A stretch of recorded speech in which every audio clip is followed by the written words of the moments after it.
جو تینوں مذاہب کے لیے مقدس مانا جاتا ہے۔ یہی وہ جگہ ہے جہاں مسجد اقصیٰ واقع ہے، جو مسلمانوں کا پہلا قبلہ ہے، اور اسی شہر میں دیوار گریہ بھی موجود ہے جہاں یہودی عبادت کرتے ہیں۔ یہ شہر دنیا کے قدیم ترین شہروں میں شمار ہوتا ہے، جہاں تاریخ، مذہب اور جذبات ایک ساتھ جڑے ہوئے ہیں۔ یہودیوں کا عقیدہ ہے کہ یہی وہ جگہ ہے جہاں انسان کی تخلیق ہوئی، یہی وہ مقام ہے جہاں حضرت ابراہیم علیہ السلام نے حضرت اسماعیل علیہ السلام کی قربانی کا ارادہ کیا۔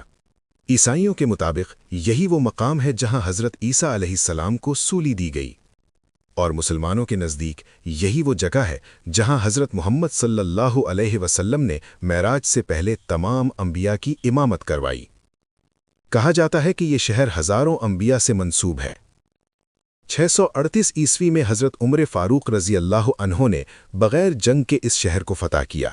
جب انہیں چرچ کے اندر نماز پڑھنے کی دعوت دی گئی تو انہوں نے انکار کر دیا، تاکہ بعد میں مسلمان اس جگہ کو مسجد نہ بنا لے۔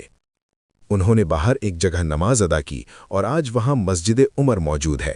یہ شہر مشرقی بحیرہ روم کے کنارے واقع ہے اور اس کے ارد گرد لبنان، اردن، شام، فلسطین، غزہ اور مصر جیسے علاقے موجود ہیں۔ چاروں طرف سے گھرا ہونے کے باوجود یہ ملک عالمی سطح پر طاقتور سمجھا جاتا ہے۔ تل ابیب ایک جدید شہر ہے جو سمندر کے کنارے واقع ہے۔ اونچی عمارتیں، جدید مارکیٹس اور یورپی طرز زندگی اسے ایک الگ پہچان دیتے ہیں۔ اس شہر کا پرانا نام یافا تھا، جو اب تل ابیب کا حصہ بن چکا ہے۔ یہ لوگ حضرت آدم علیہ السلام سے لے کر حضرت موسیٰ علیہ السلام تک کے تمام انبیاء کو مانتے ہیں، لیکن اس کے بعد آنے والے انبیاء کو تسلیم نہیں کرتے۔ ان کے مذہبی عقیدے کے مطابق دنیا کی عمر تقریباً 6000 سال ہے، اور ان کا کیلنڈر اس وقت 5786 سال کے قریب چل رہا ہے۔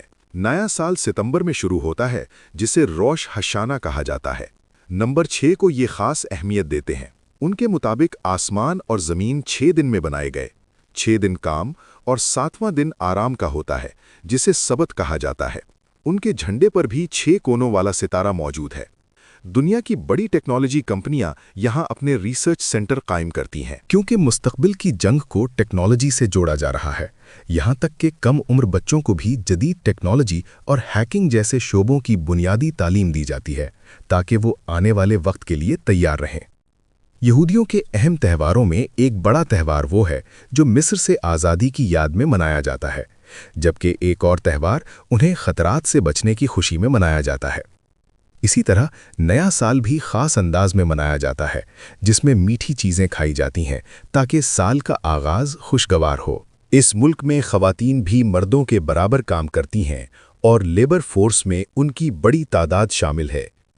پانی کی کمی کے باوجود سمندری پانی کو صاف کر کے استعمال کے قابل بنایا جاتا ہے اور اس کا بڑا حصہ اسی طریقے سے حاصل کیا جاتا ہے۔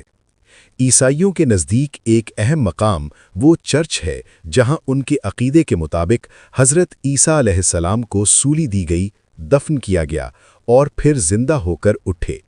لیکن اسلامی عقیدے کے مطابق اللہ نے انہیں زندہ آسمان پر اٹھا لیا تھا۔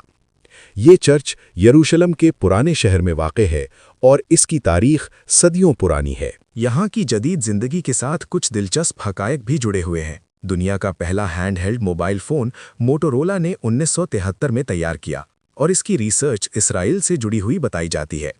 حیفا کی بندرگاہ بحیرہ روم کے کنارے واقع ہے اور ملک کی اہم تجارتی گزرگاہوں میں شمار ہوتی ہے۔ موسم عموماً گرم اور خوشگوار رہتا ہے۔ تل ابیب کے ہوٹلوں میں دنیا کے بڑے شہروں کے بعد سب سے زیادہ سوشی دستیاب ہوتی ہے، جو اس شہر کے جدید اور عالمی طرز زندگی کو ظاہر کرتی ہے۔ یہودی عبادات کا طریقہ بھی خاص ہوتا ہے۔ وہ ہاتھوں کو بار بار دھوتے ہیں، سر پر ایک خاص ٹوپی پہنتے ہیں اور عبادت کے دوران مخصوص انداز اختیار کرتے ہیں۔ دیوار گریہ پر جا کر وہ روتے ہیں، دعائیں مانگتے ہیں اور اپنے کاغذی پیغامات دیوار کی دراڑوں میں رکھتے ہیں۔ دنیا کی ہزاروں بڑی کمپنیاں اس ملک سے جڑی ہوئی ہیں اور یہاں کاروبار کو بہت اہمیت دی جاتی ہے۔ بحیرہ مردار ایک ایسا سمندر ہے جہاں کوئی انسان ڈوب نہیں سکتا۔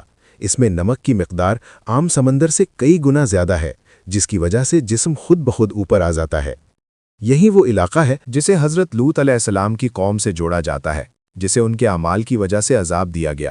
کہا جاتا ہے کہ انہیں حکم دیا گیا تھا کہ پیچھے نہ دیکھیں، لیکن ان کی بیوی نے مڑ کر دیکھا اور وہ پتھر بن گئی۔